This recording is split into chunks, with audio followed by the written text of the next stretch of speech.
ah, ah, ah, ah, ah, ah, oh, oh, oh. Ride and ride and ride. See how long we can go. Your sexuality and your sex life is your job. I have a boyfriend as well, and the three of us make love. You let go of the victim mindset and the victim mentality. Fear is the enemy of pleasure. I don't really care about my own pleasure. I'm just in it for her. Gas and break your arousal so you can slow. They think about the vagina as like an inside-out penis, and it's just this friction that's supposed to feel good to her. Because if you felt God in your lovemaking, why would you need to go to God in a church?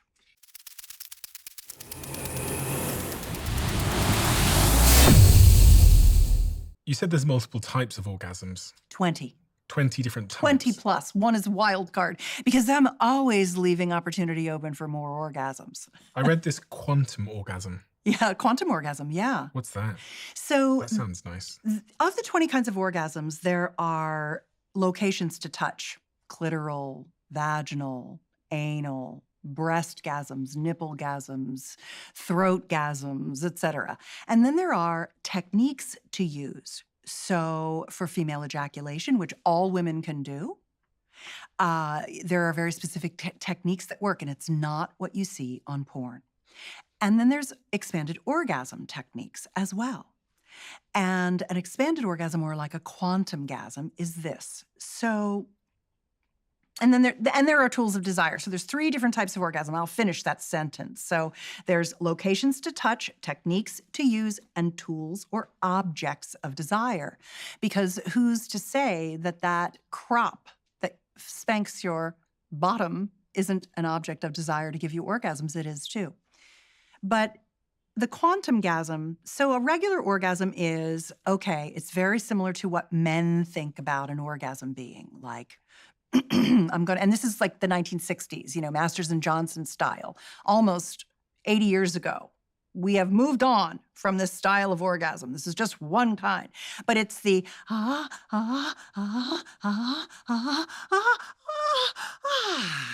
and you have the orgasm. That's a one and done. And often women who say, and a lot of men complain about this to me, after she has an orgasm, she doesn't want me to touch her. It's over. She's done.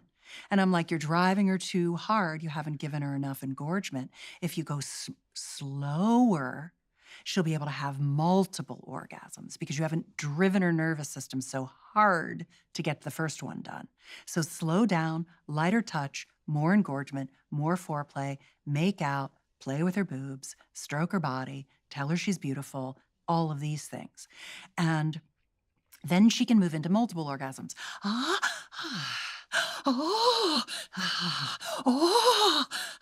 She can do that, right? But then there's extended orgasms. So this is where she starts being able to sit in sensation. And this is back to sex as a mindfulness practice. Now she's right there. She's in the orgasm. And now she's like, oh, oh, oh, oh, oh, oh, oh,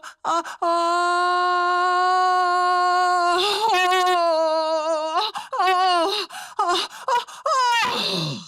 That's a sound. That's a crowd pleaser. Yeah, I recognize that. Right? That's an extended orgasm. Now she's taken that moment of time and she's stretched it out like taffy, right? So now she's in the orgasm, right? So she's starting to ride a big wave.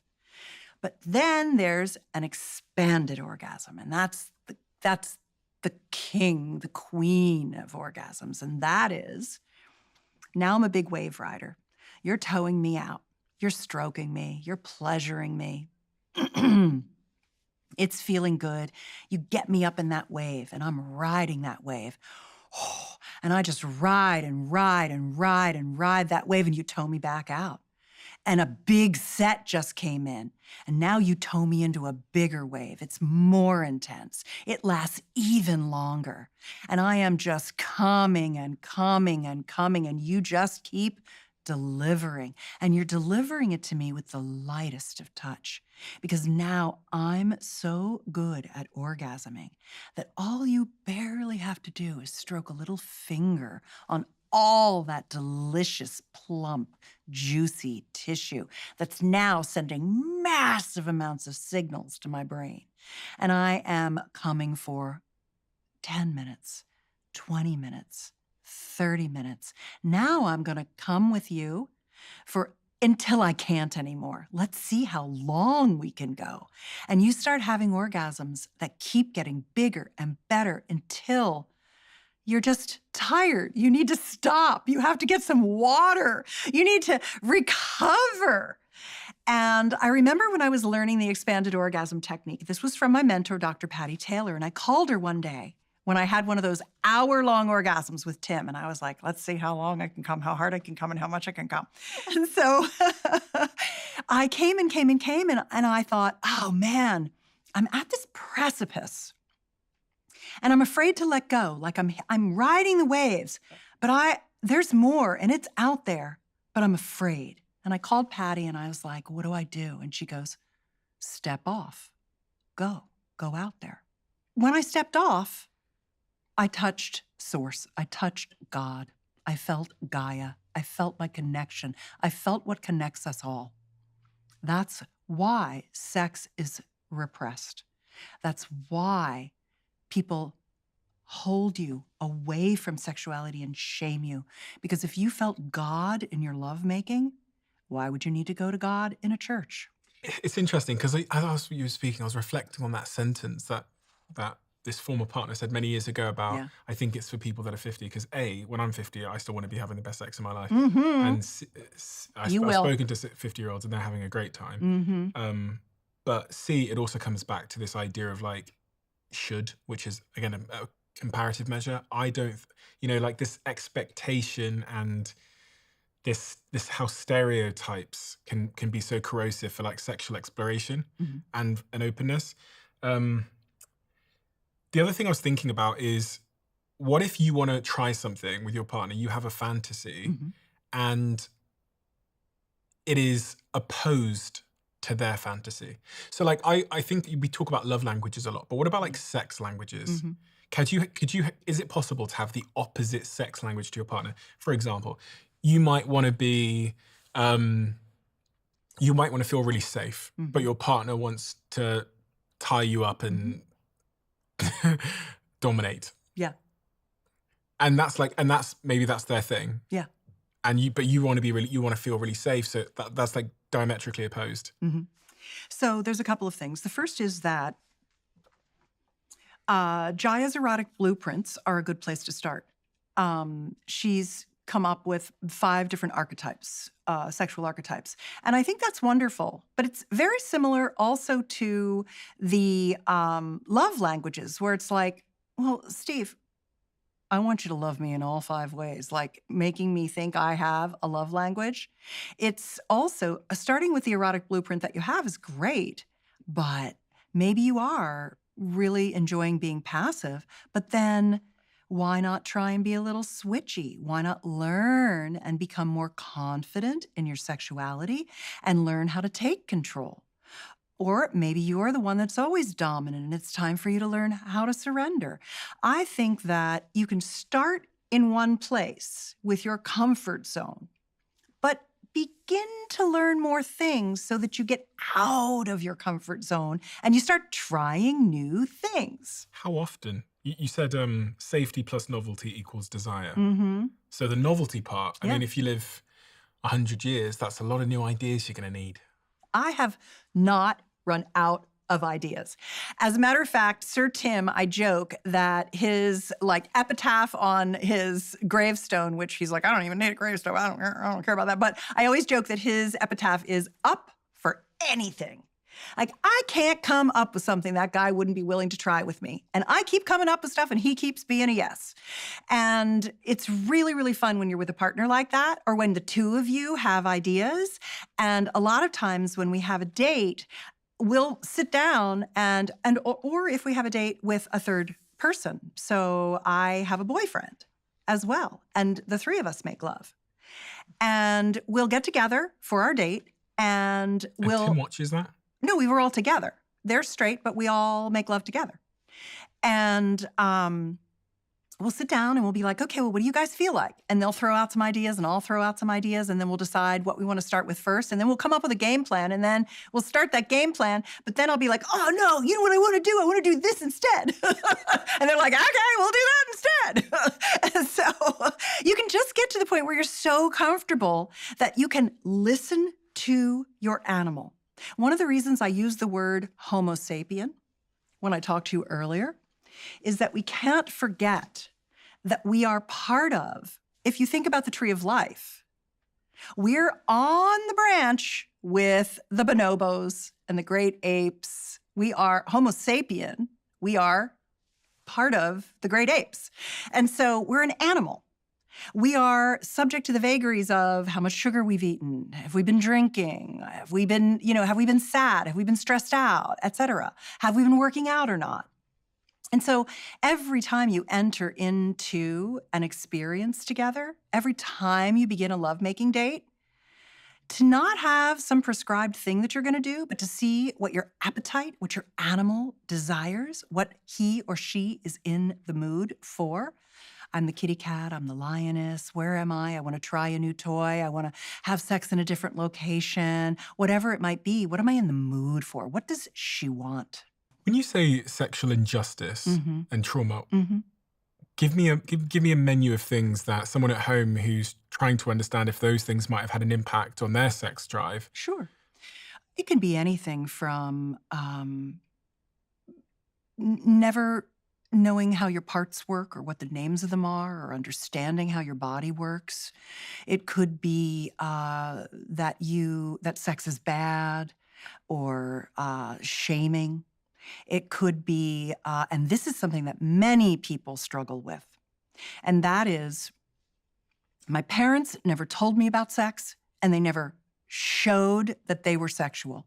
I feel like I came from a very stoic, repressed family, and it's impacted my sex life.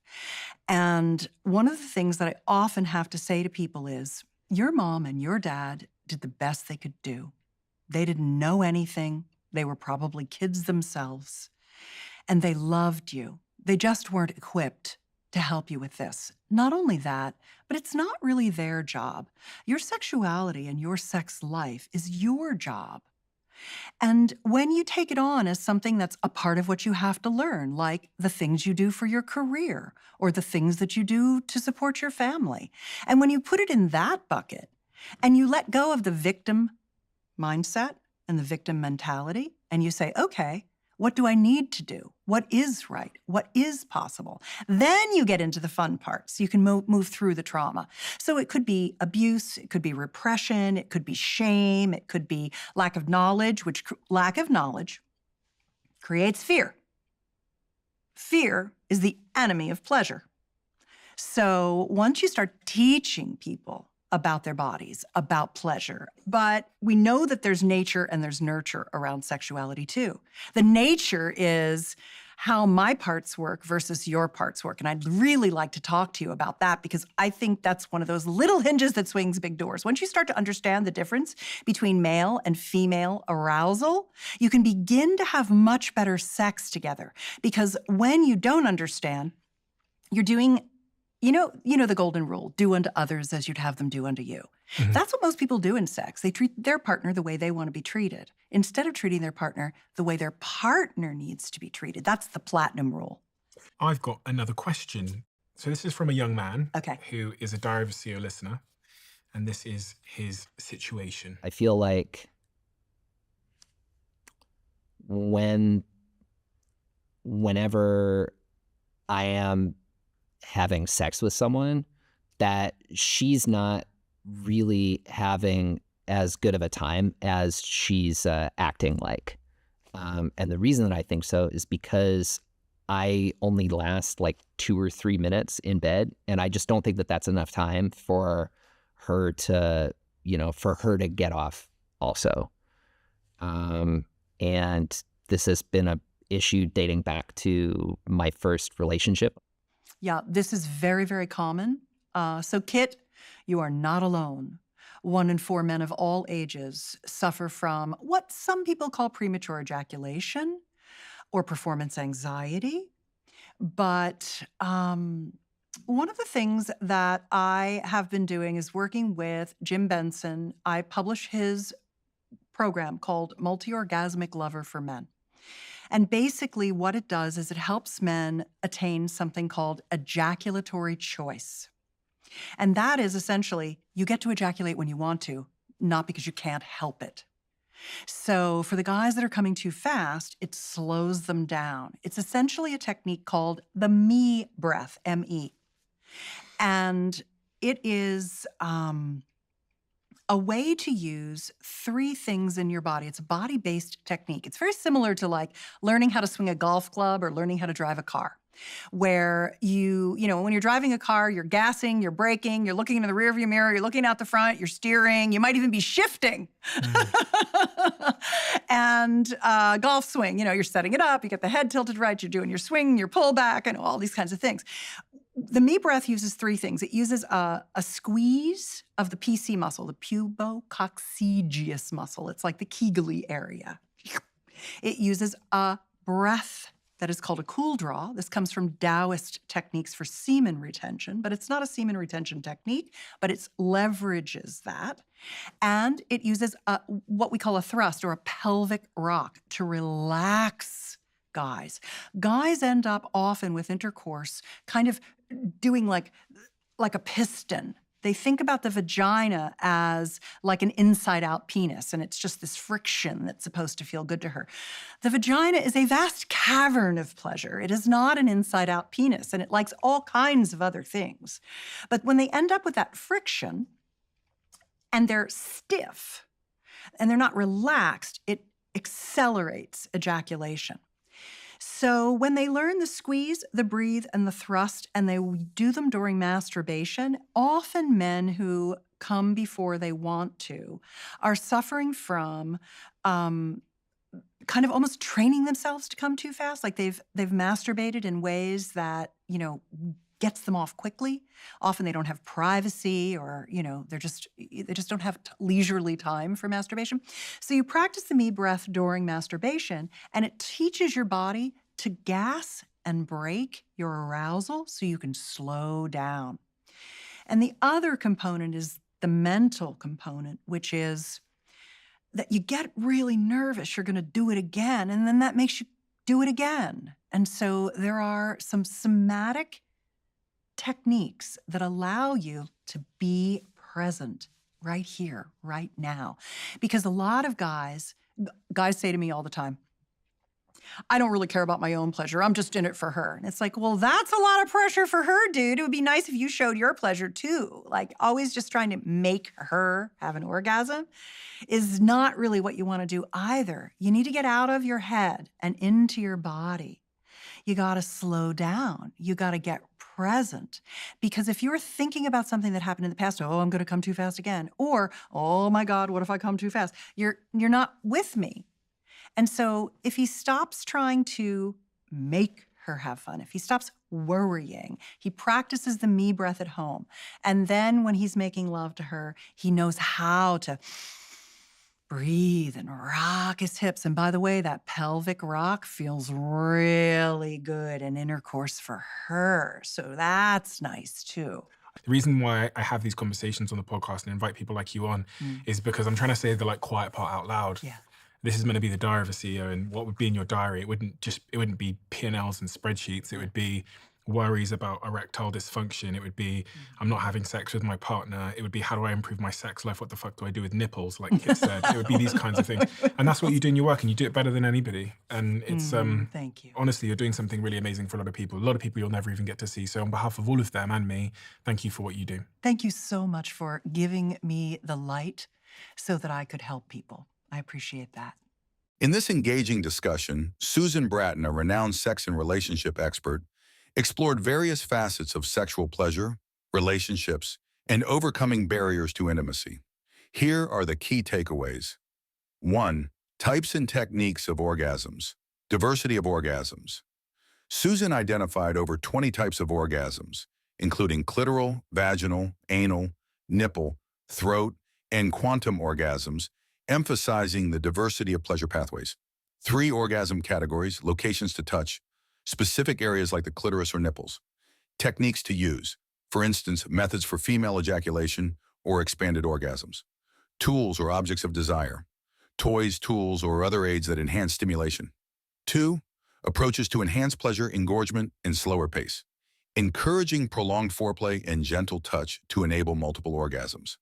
Expanded orgasms. Extending the sensation of climax through mindfulness, creating a state of continuous pleasure that can last minutes to hours. Mindfulness and connection, emphasizing the importance of being present and emotionally connected during intimacy. 3. Overcoming sexual misconceptions. Reframing sexual stereotypes, challenging outdated beliefs about orgasm and intimacy, particularly the idea that sex ends with a single climax. Sexual blueprints, similar to love languages, understanding your and your partner's sexual preferences can lead to deeper satisfaction. 4. Addressing challenges, ejaculatory choice for men. Techniques like the me breath help men achieve better control, enhancing both their own and their partner's experience. Breaking barriers, addressing issues like trauma, lack of sexual education, or shame through learning and open communication. 5. Building a thriving sexual relationship. Communication and openness, discussing desires and fantasies openly to build trust and explore new experiences together. Safety plus novelty, balancing comfort with excitement to keep intimacy fresh over time. Continuous learning, treating sexuality as an evolving skill and embracing experimentation. Practical suggestions from the conversation. Enhance intimacy through foreplay. Slow down, use light touch, and focus on full body arousal to build connection and prolong pleasure. Practice the me breath technique. Men can train themselves through masturbation using breath control, pelvic rocking, and relaxation techniques to improve stamina. Communicate desires and boundaries. Use tools like erotic blueprints to explore and understand each other's preferences, ensuring mutual satisfaction. Adopt a mindful approach to sex. Treat intimacy as a practice of mindfulness, staying present in the moment and attuned to your partner's needs. Explore expanded orgasms. Gradually train your body to sustain and elongate the sensation of orgasm for deeper emotional and physical connection. Challenge stereotypes. Let go of societal stigmas around sex, particularly as you age, and embrace pleasure as a lifelong journey. Be playful and creative. Experiment with toys, new techniques, and even group dynamics if both partners are comfortable, keeping the experience exciting. By fostering open communication, learning together, and prioritizing mutual pleasure, couples can unlock greater levels of intimacy and satisfaction.